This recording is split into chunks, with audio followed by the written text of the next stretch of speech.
The top stories. A chemical fire breaks out at the sewage treatment plant in Bridgetown. Former Prime Minister Owen Arthur calls for clarity on public sector layoffs. And spectators shout abuse at a child murder suspect in Trinidad.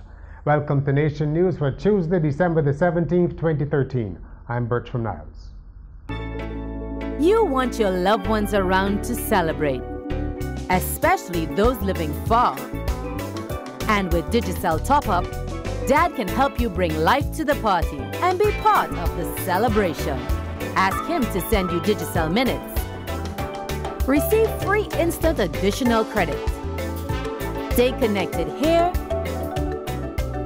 and there. Ask your family abroad to send Digicel Minutes today.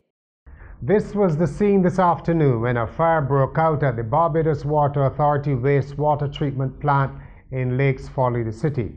The fire at what used to be called the sewage treatment plant started just before 1 o'clock.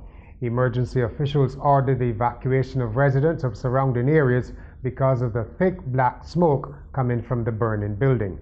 They are feared for the safety of residents due to the burning of toxic chemicals. And we evacuated the persons from the immediate area around the plant. We were then joined by the Barbados Police Force, the Barbados Defense Force, and members of the roving response team. And that assisted us in extending our evacuation area to as wide as far as the post office, general post office, in that general area covering to Harbour Road. Opposition MP and former Prime Minister Owen Arthur has called on government to give details on how it intends to send home more than 3,000 public employees starting next month. Mr. Arthur was speaking for the first time since the announcement of layoffs last Friday. We hear more in this parliamentary report from Ricky Jordan. Former Prime Minister Owen Arthur has called on current Prime Minister Frundell Stewart to cut the size of his cabinet.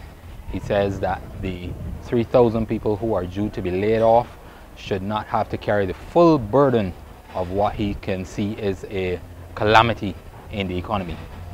He said this from the floor of the House today and also afterwards at the opposition's office in the West Wing of Parliament. 3,501 of our brothers and sisters are now living in a state of siege.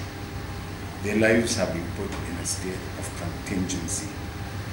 They do not know what the future will hold, but they know that the specter of dismissal is hanging over them. A government cannot put a people in such a state of abject siege, and it is the responsibility of the government to bring clarity to this matter, and in bringing clarity to the matter, to spell out the process by which these people will lose their livelihoods. Also from the Parliament buildings, senior opposition member Kerry Simmons said Barbados has not had prime ministerial leadership in a number of years, especially on this issue. And he has accused the Prime Minister Frundell Stewart of hiding and is asking the Prime Minister to step up where this issue of the 3,000 layoffs are concerned. That report from Ricky Jordan. Rubis is the latest company to launch ultra-low sulfur diesel, which officials say will lead to better quality air in Barbados. Marketing manager Andrea Gooding said the fuel would reduce exhaust smoke and maintenance costs for vehicle owners. Yesterday, Prime Minister Frundell Stewart called the switch to the cleaner diesel a great environmental step forward for Barbados. The Naniki Caribbean Jazz Safari 2014 was launched today, with promoter Hinds promising a great lineup from home and abroad. Panama, Haiti, Canada, Denmark, Dominica, Britain, and the United States will all be represented. Tia Fuller, who is Beyonce's musical director, will be here as well. The local performers will include Arturo Tapin, Ricky Brathwaite, Nikita, and the Queen of Soca, Alison Hinds, who will put on her jazz shoes to bring next month's show to a close with the 1688 band. I love to entertain and I love to sing, and to get the opportunity with this platform to be able to sing, to be able to sit down and relax, to be able to stand up if I want to go down in the audience if I feel like it, and just sing is a completely different way for me to express myself. And now here's Sherilyn Toppin with a thought for Christmas. Well, Christmas is a week away, next Wednesday to be precise.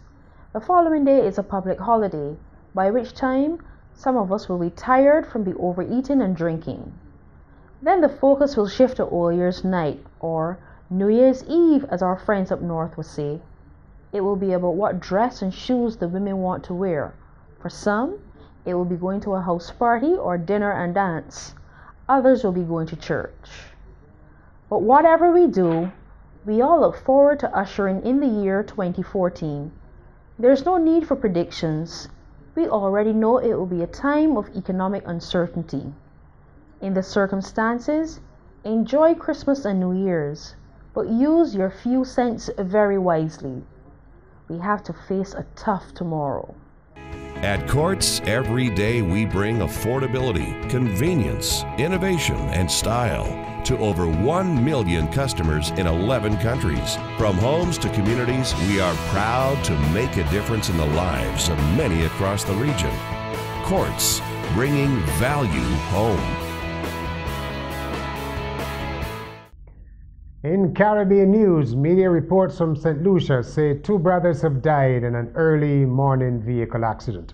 The reports say Charles and Linton John had minutes before left a family dinner when their pickup collided with the truck. It is very painful, my brother, trust me. It is very painful.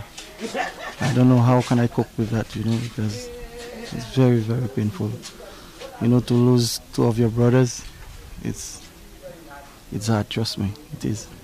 In Trinidad and Tobago, the man charged with the murder of a 6-year-old girl in a case that has shocked the nation has been sent for a psychiatric evaluation after appearing in the magistrate's court. 28-year-old Dwayne Lewis, the stepfather of murdered child Kiana Cumberbatch, was threatened with castration and torture by spectators when he made an appearance yesterday. Internationally, the retired South African Archbishop Desmond Tutu has expressed disappointment that Afrikaners were excluded from the memorial service held for former President Nelson Mandela. Mr. Tutu said Mr. Mandela would have been appalled as he supported reconciliation in the country. It was a mainly Afrikaner party which introduced white minority rule in South Africa. Even as protests increase in the Ukraine, President Viktor Yanukovych has signed a deal with his Russian counterpart Vladimir Putin. Earlier today, Russia agreed to buy $15 billion of cash-strapped Ukraine's debt and also reduce the price they pay for gas. In sport, no Barbadians have been named among 24 players from 16 Caribbean nations for a U.S. Major League Soccer showcase in Antigua in the first week of January. The 3-day event, in partnership with the Caribbean Football Union, will be used to select players for the annual player evaluation camp of the MLS in Fort Lauderdale later in the month. There is sadness but not surprise in the Caribbean at the suspension from international cricket of the West Indies off-spinner Shane Shillingford for an illegal bowling action. Since this is his second ban, many are wondering whether the Dominican can successfully resume his career even with the public backing of the West Indies Cricket Board. Among them are the former Test cricketers Brian Davis and Tony Gray of Trinidad and Tobago, who say the 30-year-old Shillingford will now face a severe test of character. And that's Nation News for today, December the 17th, 2013. I'm Bertram Niles.